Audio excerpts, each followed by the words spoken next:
This is Math 105, Section 2.1a. We're talking about functions. Now we're into new materials. So we first talk about functions. We talk about how, in nearly every physical phenomenon, and really every sort of physical situation, we observe that one quantity depends on another. Okay, so your height might depend on your age.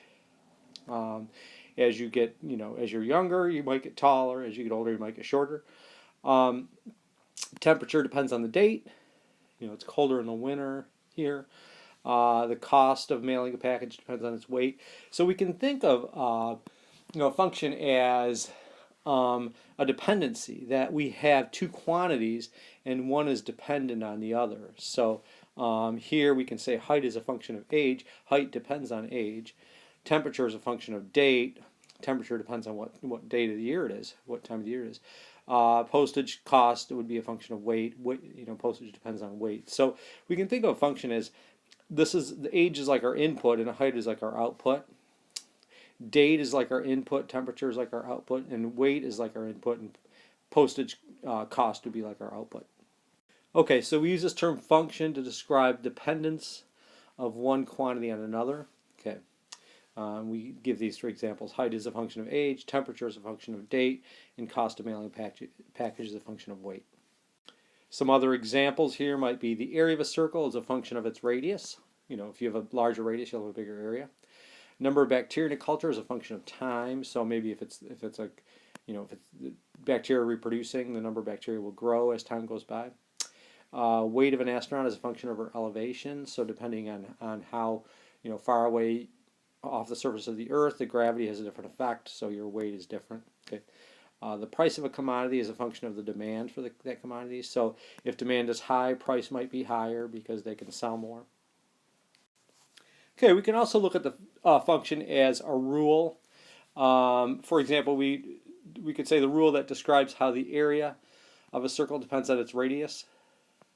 Okay. That would be a equals pi r squared.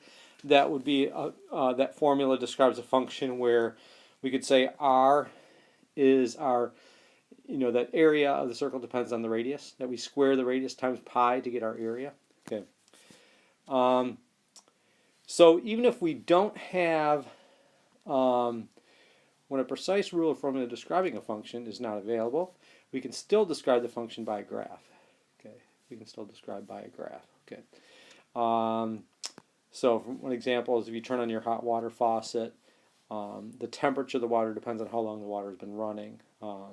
So a lot of times the pipes, they have cold water in them, so it takes a while for the hot water from the water heater to get to your faucet.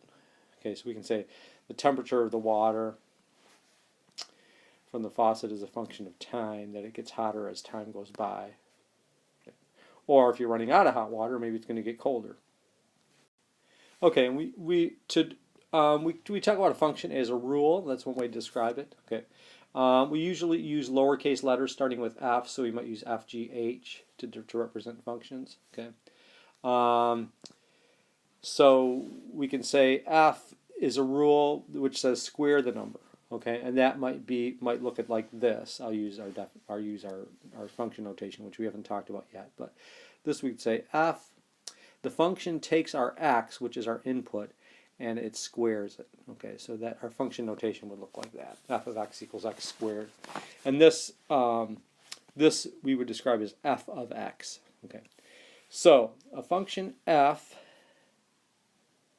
is a rule that assigns to each element x in set A exactly one element called f of x in set B. Okay, so we can think of set A as our inputs. Put set there. Okay.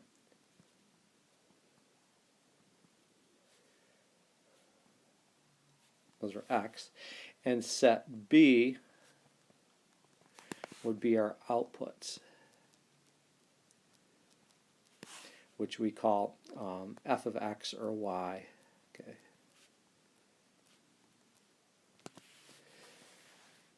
Okay, so we would call the set A our domain. That's a set of all our inputs. and set B would be called our range. That would be the set of all our outputs. Or we use f of x, but we can also write this as y equals x squared. So another way to write that is just using a y. Okay. So f of x and y are often used interchangeably, but when we're describing a function, usually we use that notation, that f of x.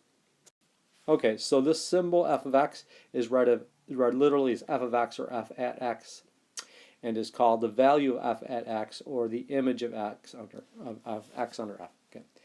Okay, so our set A is called the domain. Okay, and that's all the inputs. And then our set B is called the range. Okay. So the set of all possible values of f of x. Okay, as x goes through the domain.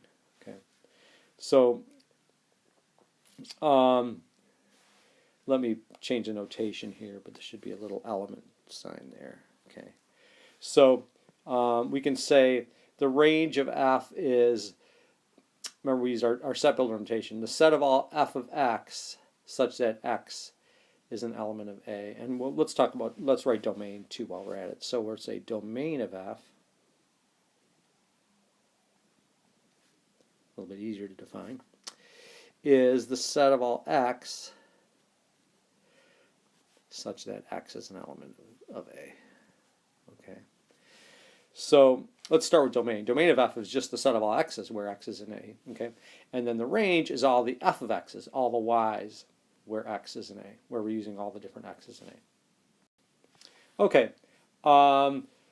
So the symbol that represents an arbitrary number in the domain of a function f is called an independent variable. That would be our x. So we would use x to represent our independent variable. Okay. That would be the inputs. And then y is our dependent variable. See, y depends on what x is, what our input is. Okay. So we usually write y equals f of x. They're used interchangeably, but then x is the independent variable and y is the dependent variable. Okay, another way to look at a function is we can look at it as a machine or maybe a box, like a black box, where x is our input and f is our function that does something to x. So we can think of this machine or box as our little f as a function. And then what comes out is our f of x or our y.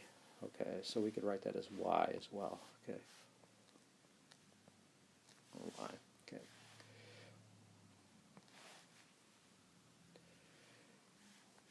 Okay, so if x is in the domain, then when x enters the machine or the function, it is accepted as an input. Okay, and then the machine produces the output f of x according to the rule. Okay, whatever the function is supposed to do. Okay. So what we can say is the domain is the set of all possible inputs, whatever's possible, and the range is the set of all possible outputs. Okay, and we can use this arrow diagram to here. We call this a mapping. But we can kind of see, okay, if x is in here's our set A, is that purple bean, and set B is that blue oval. Okay, so x would map to f of x, A would map to f of A, and etc. We could put, let's say we had 1 here, this would be f of 1. Okay, so we can see the function maps things from A to things in B, okay, where A is our domain and B is our range. So each arrow connects an element of A to an element of B. The arrow indicates that f of x is associated with x and f of a is associated with a, etc. Okay, so let's look at an example. First, our function f is defined as f of x equals x squared plus 4. So we're going to look at a couple different things with that.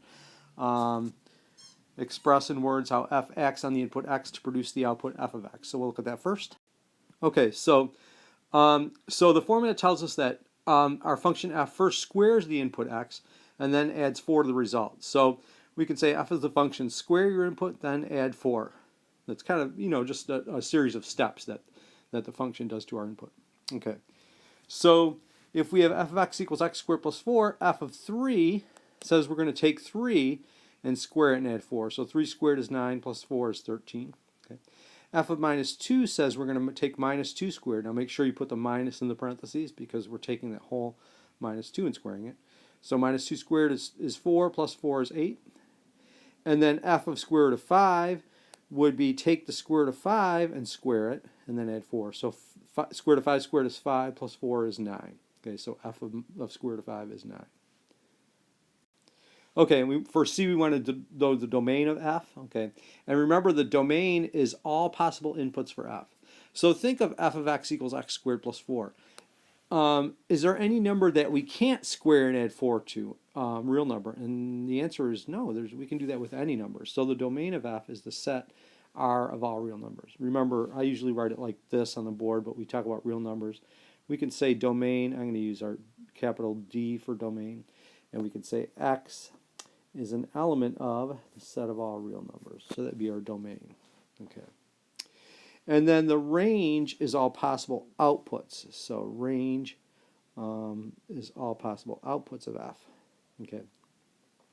Now we know that when we square a number, we always get greater than or equal to 0 for all real numbers x. So x squared plus 4, which is what we're doing, is greater than or equal to 4. Okay. So we can say that our range has to be, now using set builder, the set of all y such that y is greater than or equal to 4. Okay. So I would write that like this. Kind of as a shorthand notation, I could write our range. I use R, capital R, and we could just say y is greater than or equal to 4. Okay. Or formally using your set builder, again, as it's written above, the set of all y such that y is greater than or equal to 4. Okay. Remember, range is our y values, possible y values. And we know that because we're squaring a number, which means it has to be positive or 0, and then we're adding 4. Okay, so we can't have anything less than 4. Okay, so kind of just looking at this as a box or machine. If x is our input, we're going to square x and add 4. So there's our output, x squared plus 4. If 3 is our input, we're going to square it and add 4. So 3 squared plus 4 is 13. And if minus 2 is our input, minus 2 squared is 4, plus 4 gives us 8. Okay, so this just shows it as a kind of as a diagram using a machine or a box or whatever you want to call it.